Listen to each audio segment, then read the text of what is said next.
Olá, seja bem-vindo de volta às nossas videoaulas de MATLAB.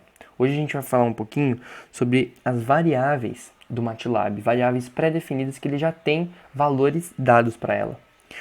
A primeira delas é a variável π. Para quem não conhece, π é aquele número famoso, 3,14, simbolizado pela letra grega π. Lógico que não são só 3 dígitos, mas tem vários dígitos. Então aqui no MATLAB ele tem pré-definido essa variável π. Se eu digitar π e apertar Enter, ele vai me dar com 4 dígitos aproximadamente quanto vale π.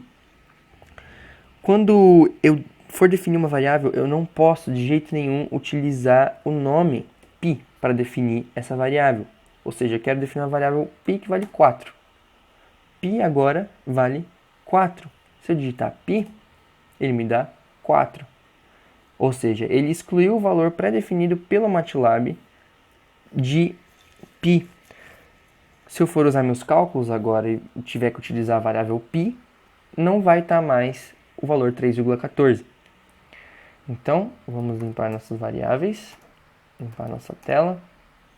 Essa é a primeira variável. Por isso, qualquer variável que a gente for utilizar, que ainda vai ser mostrada aqui, ela não podemos definir nenhum tipo de outra variável no lugar dessas pré-definidas, para que a gente não venha se confundir no meio da nossa programação. Então a primeira variável é o π, agora a gente vai ter o j.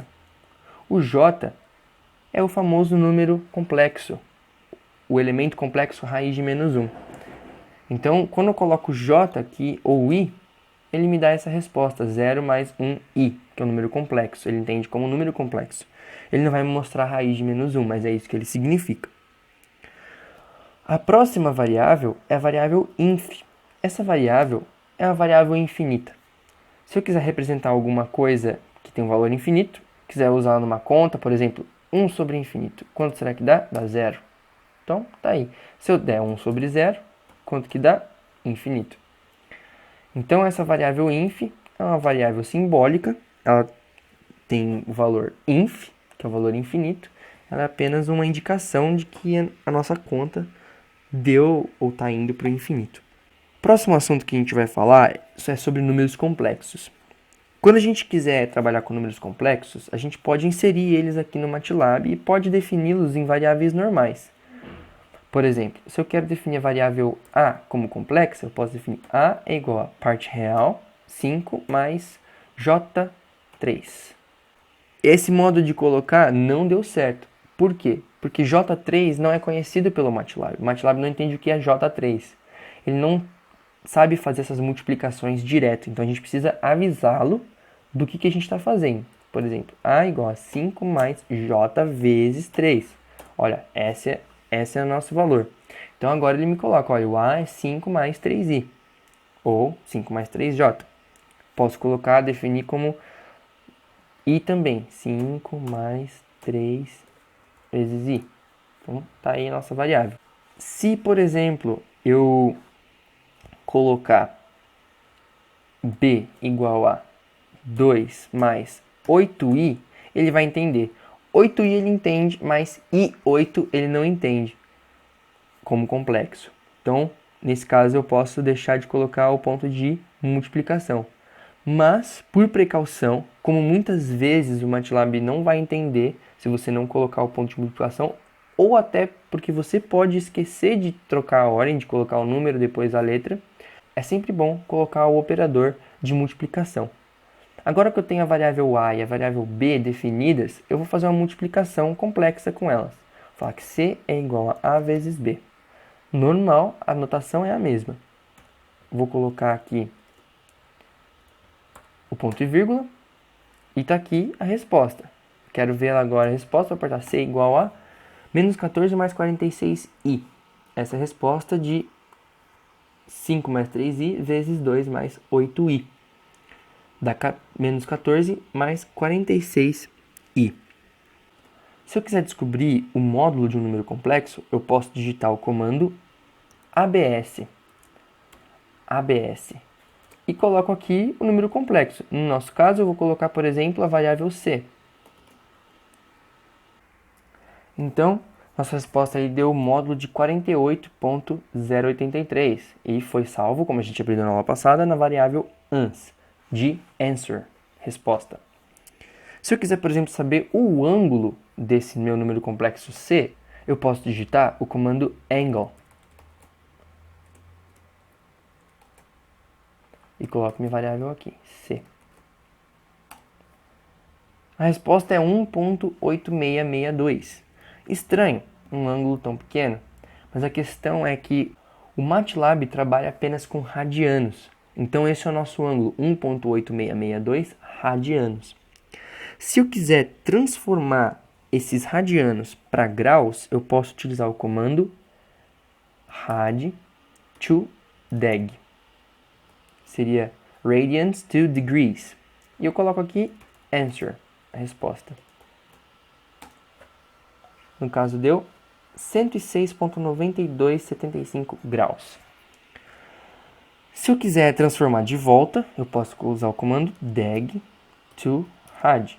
E coloco a resposta, ele tem que me dar 1.8662. Esse modo de inserir os números complexos, parte real mais parte imaginária, é o modo retangular. Mas tem como eu inserir o modo polar também. Modo polar, para quem não sabe, é aquele módulo e argumento. Como que eu posso inserir? Não tem como eu digitar um determinado número e fazer o símbolo de ângulo, por exemplo, uma barra ou a barra vertical e colocar o ângulo. Então a gente lança a mão da fórmula de Euler. A fórmula de Euler é módulo vezes exponencial de o argumento vezes j ou i. O número a vai ser o módulo vezes o exponencial do argumento vezes j. Essa é a fórmula de Euler, a forma exponencial de um número complexo, que utiliza os parâmetros da forma polar, módulo e argumento. Então, para ver o que vai acontecer aqui, vamos colocar alguns valores reais. Eu vou colocar 5 vezes exponencial de 1.8662 vezes j e vai dar o número complexo, menos 1.4556 mais 4.7834i. Ou seja, ele me entregou na fórmula retangular. Ele sempre vai me entregar na fórmula retangular. Se eu quiser saber a fórmula polar, eu vou ter que converter esse número. Vou ter que fazer módulo, ou absolute, de A e angle de A, que vai ser 1.8662.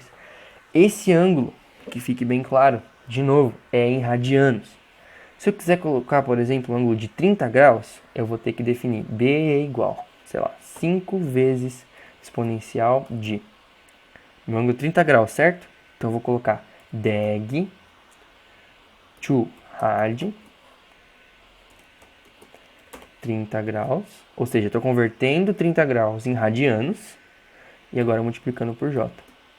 Agora sim, está na fórmula de Euler, usando módulo e argumento, e eu estou utilizando o valor em graus, porque eu estou usando a conversão deg to rad. Algumas outras funções com números complexos são conjugado. Eu posso pedir o conjugado, que é a função conj, do número a. Conjugado do a é o que tinha lá antes, menos 1.45566 mais 4.7834, com a parte imaginária invertida. Isso é conjugado. E está aqui, menos 1 menos 4.7834i. Outra função é se eu quiser saber de uma variável complexa a imagem e o real dela. Por exemplo, se eu multiplicar a vezes b, mas não mostrar nada, eu posso saber quanto vale agora da variável ans, a parte real de ans, e a parte imaginária de ans. Que você vê aqui, a parte real é menos 18, e aqui a parte imaginária, o comando é imag, né? Se remetendo à imagem.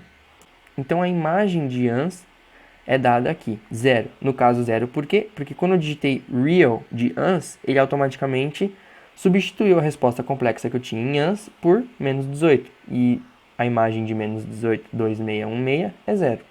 Se eu quiser, por exemplo, saber a imagem de A, vai aparecer aqui só a imagem de A. Então, você tem aí agora um pouco mais de conhecimento para trabalhar com números complexos, para trabalhar com as variáveis pré-definidas.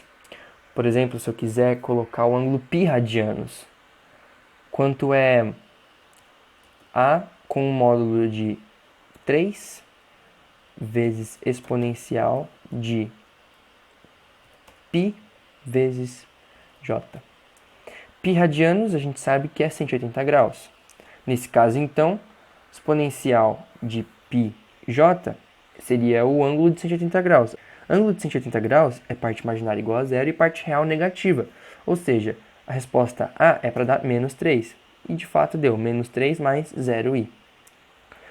Então, utilizando essas variáveis, a gente pode fazer bastante coisas e elas vão ser muito úteis nos nossos programas, principalmente quando a gente for resolver questão de circuitos que vão utilizar frequência é 2π vezes 60, e a gente vai precisar usar essa variável π. Quando a gente for resolver alguns circuitos que dá infinito, vai aparecer infinito. Então a gente vai vendo que essas variáveis são importantes e mexer com números complexos também, principalmente quando a gente for, por exemplo, mexer com impedâncias, com fontes, né? O módulo e o argumento da fonte. Quando a gente quer descobrir correntes, a gente tem a corrente normalmente em módulo e fase. Então isso vai ser muito interessante, vai ser muito importante pra gente. Espero que você tenha aprendido bastante nesse vídeo. Fique de olho no próximo vídeo e bons estudos!